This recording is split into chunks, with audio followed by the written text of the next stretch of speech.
हे viewers, good morning सबको। जय श्री राम, राधे राधे। कैसे हैं आप सब और कैसे चल रही है आप सबकी पढ़ाई?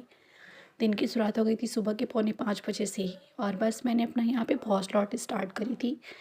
फर्स्ट लॉट में आज मुझे अपनी हिंदी पढ़नी थी, हिंदी में प्रवाची घटना चक्र से। साथ में सर के क्लास भी अमरनाथ सर का देखना था, हिंदी हिंदी का, जो कि कल का भी थोड़ा सा छोटा हुआ था। और मतलब रात में 9:30 बजे मैं कभी भी ऑनलाइन क्लास नहीं देखती, नेक्स्ट मॉर्निंग देखती हूँ उसको।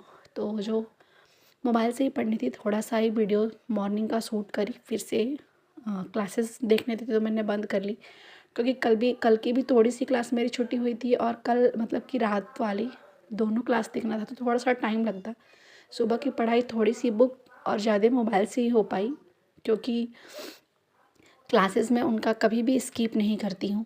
और मतलब कि जितने भी होते हैं उसमें सारे टॉपिक्स से रिलेटेड क्वेश्चन होते हैं। तो ये होता है कि मतलब एक बार आपकी सारे टॉपिक्स रिकॉल भी हो जाते हैं वहाँ पे, फिर जहाँ पे लगता है कि ठीक है हम यहाँ पे इस टॉपिक में मेरा क्वेश्चन गलत हो रहा है, उसके हिसाब से मैं हिंदी को अपना लेके करती हूँ। क्योंकि प्रवाची ऐसा है ना कि आप कितना भी पढ़ो भूल ही जाते हो, लेकिन फिर भी घटना चक्र और प्लस साथ में एक डिकोड की बुक है मेरे पास, इन दोनों से बहुत ज़्यादा ही कवर हो गया है। लेकिन कुछ ना कुछ ऐसी उनके क्लास में जाओ तो टॉपिक आ ही जाते हैं जो कि गलत हो जाते हैं, प्रवासी वाले और एक वाक्यवर्तनी शुद्धिकरण। तो इसलिए अपना मतलब कि जो होता है बुक से करती हूँ। उठो उठो उठो उठो उठो उठो उठो उठो उठो बेटा, स्कूल जाना है ना, उठ जाओ, चला जाओ बाबू।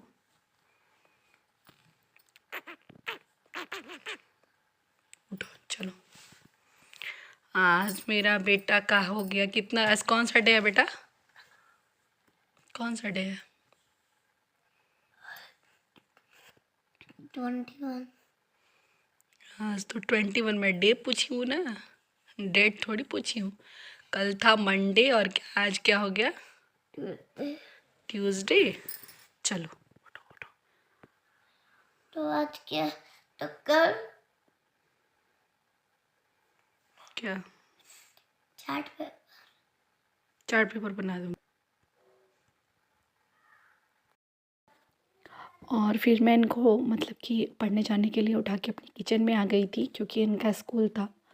और आज सुबह में उठ के मम्मी ने थोड़ा सा काम मतलब कि सब्जी आलू गोभी की, और इनके लिए 3 पराठे, 2 ये लंच लेके जाती है और एक ब्रेकफास्ट करके जाती है, वो बना दी थी। दाल भी मैं चढ़ा के गई थी नहाने के लिए, मतलब जब तक मैं नहाती हूँ तब तक मैं हमेशा ही शेयर करती हूँ कि मेरा जो दाल होता है वो बन जाता है। और सुबह उठने के यही सारे फ़ायदे भी होते हैं कि आप जितना जल्दी उठो, आपकी तो एक सबसे अच्छी बात कि आपकी पढ़ाई हो जाती है, फिर से घर के काम भी बहुत जल्दी हो जाते हैं, तो आपको आफ्टरनून में अच्छा खासा टाइम मिल जाता है। और मान लीजिए कि ठंड बहुत ज़्यादा है, तो अगर हम इतना ज़्यादा सोचने लगे कि सुबह कौन उठेगा फिर कौन करेगा, तो फिर हम डिस्टर्ब हो ही जाएंगे। इसलिए सबसे अच्छा है कि सुबह जल्दी उठो, अपना काम भी सुबह का जल्दी हो जाएगा और आपकी पढ़ाई भी बहुत अच्छे से हो जाएगी। ये दोनों ही फ़ायदे होते हैं। और ख़ुद को इससे अच्छा मोटिवेट करने वाला कोई हमारे लिए है भी नहीं, हम खुद ही हैं अपने लिए एक मोटिवेटर, कि सुबह से शाम तक हम बहुत ही ऑनेस्टी के साथ अपने सारे कामों को करते हैं। क्योंकि कभी कभी होता है ना कि कुछ कुछ अपेक्षाएं हम दूसरों से पाल लेते हैं, भले हमारे अंदर कितनी भी अच्छाइयाँ हो, हम उसे नहीं देखते, बस अपने बुराइयों को ही देखते हैं, और हम खुद खुद को ही बहुत ज़्यादा डिमोटिवेट कर लेते हैं। बट ऐसा नहीं होना चाहिए, कोई भी इंसान 100% परफेक्ट नहीं बना के भगवान भेजे हैं, और कुछ सबके अंदर कुछ ना कुछ कमियां होती है, बशर्ते हमें ये करना चाहिए, बशर्ते हमारे अंदर जो क्वालिटी छिपी है हमें उसे इम्प्रूव करना चाहिए। क्योंकि अच्छा बुरा जो होता है हमारे अंदर ही छुपा होता है, कोई भी 100% ऐसा नहीं कि एकदम से वो सही ही है, उसके अंदर कोई कमी नहीं होती है। तो जब हम खुद के अंदर की जो अच्छाइयाँ होती है उसे इम्प्रूव करेंगे, तो फिर हमें किसी की मोटिवेशन की ज़रूरत ही नहीं पड़ेगी, क्योंकि वो सारी क्वालिटीज़ हमारे अंदर है जो हम दूसरों को ढूंढ के, और मतलब कि दूसरों में ढूंढते हैं और ख़ुद को डिप्रेस कर लेते हैं कि सामने वाले की लाइफ बहुत अच्छी है हमारे से। बट ऐसा रियल में होता नहीं है, क्योंकि कहते हैं ना, रियल और रियल में बहुत ही अंतर होता है। जैसे मेरी लाइफ अगर आप देखो तो आप ये सपोज़ करोगे कि आपकी लाइफ बहुत अच्छी है, बहुत अच्छे से सब कुछ मैनेज करते हो, लेकिन इसके पीछे कितने सारे सेक्रीफाइसेस होते हैं ना, जो एक होता है कि आप आदमी अपना नींद चैन सब कुछ करके अपने सपने के पीछे भाग रहा है, तो वो सारी चीज़ें हैं। क्योंकि हम हर चीज़ें अपने 7 से 8 मिनट की वीडियोज़ में नहीं डिस्क्राइब कर सकते, और कुछ चीज़ें ऐसी हमारी होती हैं प्राइवेसी, जो कि हर चीज़ें हम हर आदमी के सामने नहीं रख सकते हैं, उसके सामने समक्ष हर अपनी प्रॉब्लम नहीं शेयर कर सकते। क्योंकि सबसे बड़ी बात है ना कि हम अपनी मेंटली प्रॉब्लम अगर किसी से मतलब कि शेयर भी कर ले, फिज़िकली प्रॉब्लम कि हम थक गए, हम हार गए हैं, बट हम अपनी मेंटली जो प्रॉब्लम है कभी किसी से शेयर नहीं करते। कुछ ऐसी होती हैं बाधाएँ जो हमारे लिए भी बनाई गई हैं, आपके लिए भी बनाई गई हैं। तो यही सारी चीज़ें हैं, और फ़िलहाल मैं आप सबको बस इतना ही मोटिवेट करने की कोशिश करूँगी कि जो क्वालिटीज़ आप अपने अंदर, आपके अंदर छिपी हुई हैं, आप उसे इम्प्रूव करो, लाइफ़ में आगे बढ़ो।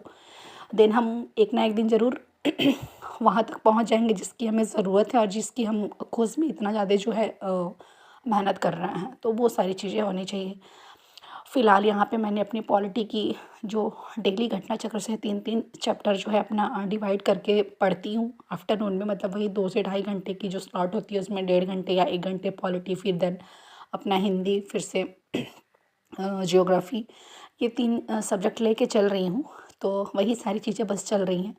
और आफ्टरनून में बेटी जो है वो दादी के रूम में थी, बड़ी वाली पढ़ने चली गई थी, और दोपहर में ही एक टाइम होता है मेरे पास, ये मेरा एक होता है ना कि मतलब डायमंड टाइम, गोल्डन टाइम होता है मेरे लिए पढ़ाई करने के लिए।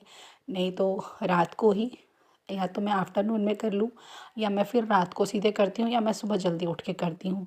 तो यही मेरा होता है टाइम, इससे ज़्यादा कुछ नहीं। जो भी होता है सब कुछ मैं आपके साथ कोशिश करती हूँ कि मैं आप लोगों के सामने शेयर करूँ, आप सबसे दिखाऊँ कि ठीक है, अगर मैं कर सकती हूँ तो फिर आप क्यों नहीं। मैंने भी बहुत सारी ऐसी जो प्रॉब्लम्स है उसे फेस करके अपने लाइफ में आगे बढ़ने की कोशिश करी है।